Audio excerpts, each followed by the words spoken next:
Bienvenidas y bienvenidos a Estudio con Podcasts. Hoy vamos a meternos de lleno en una parte fundamental de la Constitución española. Se trata del título 5, que es el que regula las relaciones entre el Gobierno y las Cortes Generales. Exacto. Es que este es el núcleo de nuestro sistema parlamentario. Aquí se definen los mecanismos de control, la exigencia de responsabilidad y, sobre todo, el equilibrio de poderes. Nuestro objetivo es muy claro. Vamos a explorar los artículos del 108 al 116. Y seguiremos una metodología de estudio muy concreta.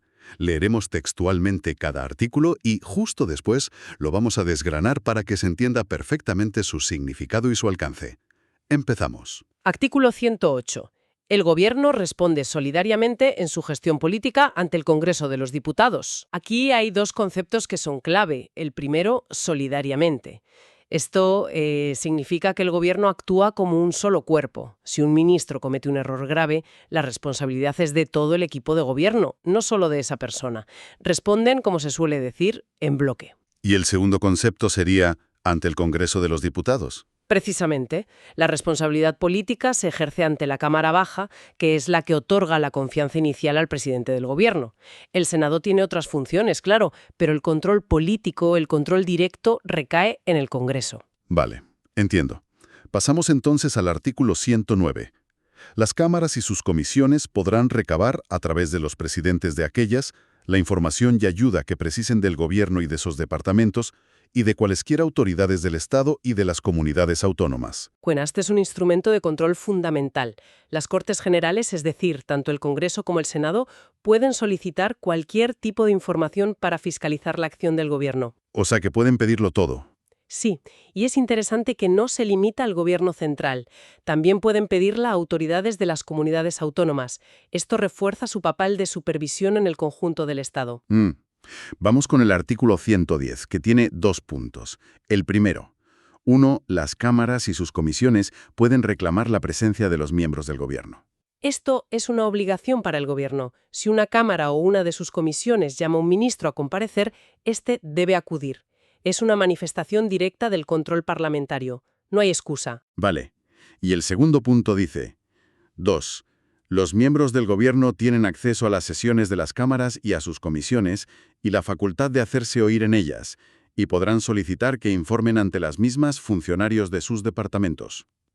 Y esta es la otra cara de la moneda. A ver, no es solo una obligación, sino que también es un derecho. Los ministros pueden ir a las cámaras para explicar sus políticas, defender proyectos o participar en debates.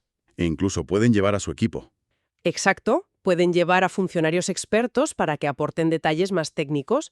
Es una vía de comunicación que se supone que es constante. Entendido. Ahora, el artículo 111.1. 1. El Gobierno y cada uno de sus miembros están sometidos a las interpelaciones y preguntas que se le formulen en las cámaras. Para esta clase de debate, los reglamentos establecerán un tiempo mínimo semanal. Herramienta de control más visible, la más frecuente. Es la que vemos cada semana en las noticias. Las famosas sesiones de control. Esas son.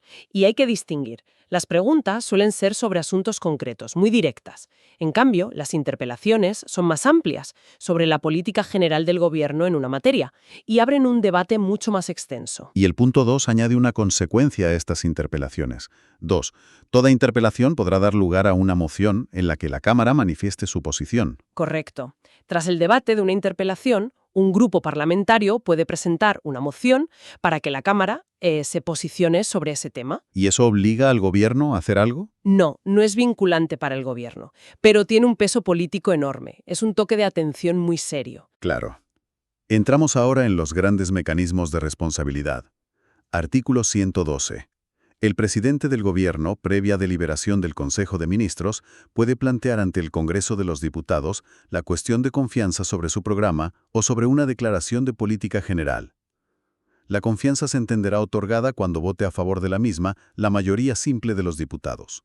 Aquí la iniciativa parte del propio presidente. Es un mecanismo que utiliza cuando necesita reforzar su legitimidad o cohesionar a sus apoyos parlamentarios ante una decisión importante. Es como una apuesta. Es una apuesta, sí. Si la gana, sale fortalecido. Si la pierde... Las consecuencias son drásticas, como veremos. La clave: solo necesita mayoría simple. ¿Qué es mayoría simple exactamente? Pues más votos a favor que en contra. No es un listón muy alto, pero el riesgo político sí lo es. Vale. Y aquí llega su contrapartida, la moción de censura. En el artículo 113. Voy a leer los 4 puntos. 1. El Congreso de los Diputados puede exigir la responsabilidad política del Gobierno mediante la adopción por mayoría absoluta de la moción de censura. 2. La moción de censura deberá ser propuesta al menos por la 10ª parte de los diputados y habrá de incluir un candidato a la presidencia del Gobierno.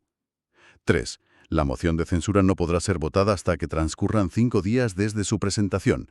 En los 2 primeros días de dicho plazo podrán presentarse mociones alternativas. 4. Si la moción de censura no fuera aprobada por el Congreso, sus signatarios no podrán presentar otra durante el mismo periodo de sesiones. Este es el instrumento más poderoso que tiene la oposición para derribar a un gobierno. Vamos a analizar los requisitos, que son muy exigentes. Primero, se necesita una mayoría absoluta. La mitad más 1 de todos los diputados. Exacto. Mucho más difícil que la mayoría simple de la cuestión de confianza. Segundo, es una moción constructiva, ¿Qué significa eso?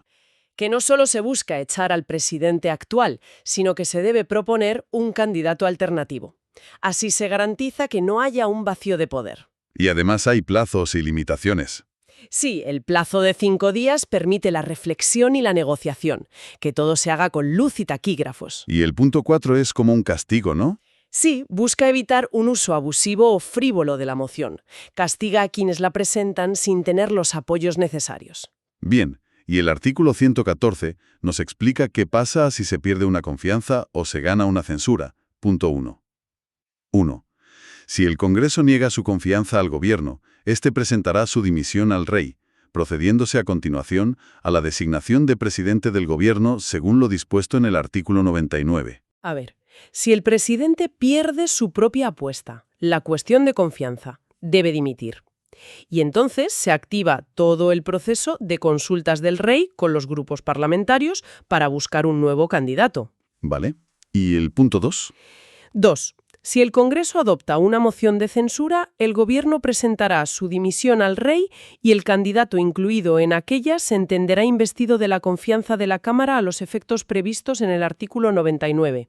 El rey le nombrará presidente del Gobierno. Aquí está la magia de la moción constructiva. La dimisión es automática y el nombramiento del nuevo presidente también. O sea, no hay un periodo de incertidumbre. Nada. No hay consultas. El candidato de la moción se convierte en presidente directamente. Es un cambio inmediato. Pasamos al artículo 115, que otorga una herramienta muy poderosa al presidente. 1. El presidente del Gobierno, previa deliberación del Consejo de Ministros y bajo su exclusiva responsabilidad, podrá proponer la disolución del Congreso, del Senado o de las Cortes Generales, que será decretada por el Rey. El decreto de disolución fijará la fecha de las elecciones. Esta es la capacidad de convocar elecciones anticipadas. Es el botón nuclear del presidente. Una decisión estratégica. Totalmente. Puede usarla si cree que es un momento favorable electoralmente. Pero ojo, tiene límites importantes. No puede disolver las Cortes para escapar de una moción de censura. Ah, eso lo dice el punto 2. 2. La propuesta de disolución no podrá presentarse cuando esté en trámite una moción de censura. Exacto. Y tampoco puede hacerlo de forma caprichosa. El punto 3 dice que debe esperar al menos un año desde la última disolución. Vale. Para evitar inestabilidad. Terminamos con el artículo 116, que es largo y regula situaciones de crisis extrema. Lo vamos a ver punto por punto. 1. Una ley orgánica regulará los estados de alarma, de excepción y de sitio, y las competencias y limitaciones correspondientes. Importante. Se necesita una ley orgánica que exige una mayoría reforzada para desarrollar este artículo. Es una garantía. Vale. Punto 2. El estado de alarma. 2. El estado de alarma será declarado por el Gobierno, por un plazo máximo de 15 días, dando cuenta al Congreso de los Diputados, sin cuya autorización no podrá ser prorrogado dicho plazo. Es el más leve. Lo declara el Gobierno, pero solo por 15 días. Y para más tiempo necesita el Congreso. Sí o sí. Cualquier prórroga necesita la autorización del Congreso. Punto 3. El estado de excepción. 3.